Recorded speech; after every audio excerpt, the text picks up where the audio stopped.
ہاں جی، میں تو کافی دیر سے کوشش کر رہا تھا، لیکن بریگیڈ صاحب جو ہے وہ ظاہری بات ہے ہر ایک کو انہوں نے فیسیلیٹیٹ کرنا ہوتا ہے، اور ہر ایک اسی امپورٹنٹ پریس کانفرنس کے لیے آیا ہے، اور ہر ایک کے پاس ایک سوال ہے جو کہ وہ کرنا چاہ رہے ہیں، پوچھنا چاہ رہے ہیں. تو سر میرا کوشچن یہ ہے کہ جمعیت علماء اسلام کے سربراہ مولانا فضل الرحمان صاحب نے ایک تقریر کی تھی، اور اس تقریر میں انہوں نے کچھ ایسے الفاظ ادا کیے تھے جو کہ شہداء سے متعلق تھے، جس کے اوپر بڑا ایک شور مچا، لیکن ادارے کی جانب سے اس پر مکمل خاموشی رہی، کسی قسم کی کوئی بات نہیں کی. ہاں، آج ہم نے شہداء کو ٹریبیوٹ بھی پیش کیا، کھڑے بھی ہوئے، تعظیم اور تکریم، اور ہم ان کے مقروض ہیں.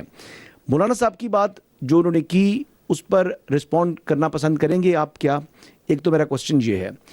دوسرا سر کوشچن یہ ہے کہ جو موجودہ حالات کے اندر اس وقت جو بات ہوئی ہے، محسن نقوی صاحب نے بھی کی ہے کہ تمام کی تمام جو پولیٹیکل فورسز ہیں ان کو بیٹھ کر ملک کے اندر جو اس وقت مسائل ہیں ان کو حل تلاش کرنا ہوگا، اور کیونکہ سسٹم بیٹھ چکا ہے.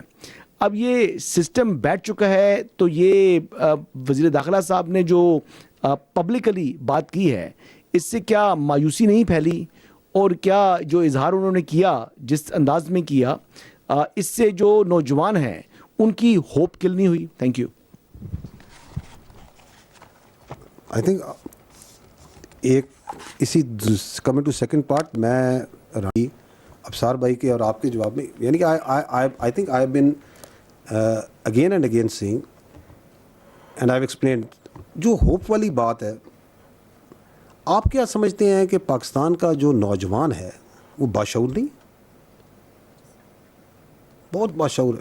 I have the privilege to interact with this wonderful youth of Pakistan multiple times in schools, colleges and other forums, and let me tell you, they have much more clarity than we had at their age.